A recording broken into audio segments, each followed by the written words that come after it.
ये किस्सा मुझे वर्सोवा के एक मछुआरे ने सुनाया था। तब मैं अपने वीकेंड घर पराग में आकर रुकता था और सागर तट पर घूमता और डूबते सूरज को देखा करता था। तब मेरी जिंदगी को अफवाहों का पिटारा बना दिया गया था। यहाँ तक कि जब मैं 16-17 साल की अपनी बेटी मानू को रात के 10-11 बजे लेकर सन एंड सैंड होटल से घर जाने के लिए निकला, तो एक अंग्रेजी अखबार ने छापा, कमलेश्वर को कमसिन लड़कियां पसंद हैं। ऐसे थपेड़ों को बर्दाश्त कर सकना आसान नहीं है। ऐसा ही एक और हादसा मेरी माली आर्थिक हालत को लेकर हुआ। फिल्मी लेखन के शुरुआती दौर में मैं ब्लैक मनी नहीं लेता था, पर मेरी लिखी फिल्में जब चल निकली तो इनकम टैक्स वालों ने मुझे घेरा। इनकम टैक्स अफसर ने अपने दफ्तर बुलाकर सवाल किया, कमलेश्वर, आपकी आमदनी तो अब प्रति फिल्म 4-5 लाख होगी, क्योंकि फिल्म सफल होते ही लेखक की प्राइस बढ़ जाती है।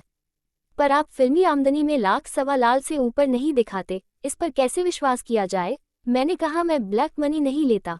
सवाल था, ये कैसे मुमकिन है? क्योंकि मैं जो कुछ कमाता हूँ उसमें खुश हूँ। मेरी खुशी का यही राज रहस्य है। हालांकि बाद में मैं ब्लैक मनी लेने लगा था, पर मैं उन नैतिकता भरे दिनों में ज्यादा संतुष्ट था। तभी वर्सोवा के मछुआरे ने मुझे ये किस्सा सुनाया था। साहब, जमनालाल बजाज की जुहुवाली कोठी में गांधी जी आकर ठहरते थे। जमनालाल जी टहलने निकलते थे। एक दिन नाव की छाया में लेटा बीड़ी पीता एक मछुआरा उन्हें मिला। वो आराम से लेटा हुआ था। बजाज जी ने सवाल किया, तुम मछलियां पकड़ते हो? जी। तो कितनी मछलियां पकड़ते हो? जी, कभी कम कभी ज्यादा, पर जो मिल जाती हैं वो मेरे लिए काफी है। तो ज्यादा मछलियां पकड़कर तुम अपनी आमदनी क्यों नहीं बढ़ाते?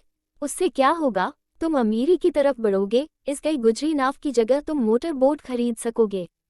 तो तुम नायलन के जाल खरीद सकोगे और ज्यादा मछलियां पकड़कर अपनी आमदनी 10-15 गुना बढ़ा सकोगे। फिर तुम बेफिक्र होकर खुशी से अपनी जिंदगी जी सकोगे। लेकिन मैं ये क्यों करूं? मैं तो अब भी अपनी नाव की छाया में लेटकर बीड़ी पीते हुए बेफिक्र होकर खुशी की जिंदगी जीता हूँ। मेरी खुशी मेरे पास है, पर जो मैं तुम्हें बताता हूँ सुख उसी में है। जी नहीं, आप अपना सुख मुझे न दें। मेरा अपना सुख मेरे पास है। मैं इसी में आपसे ज्यादा सुखी हूँ।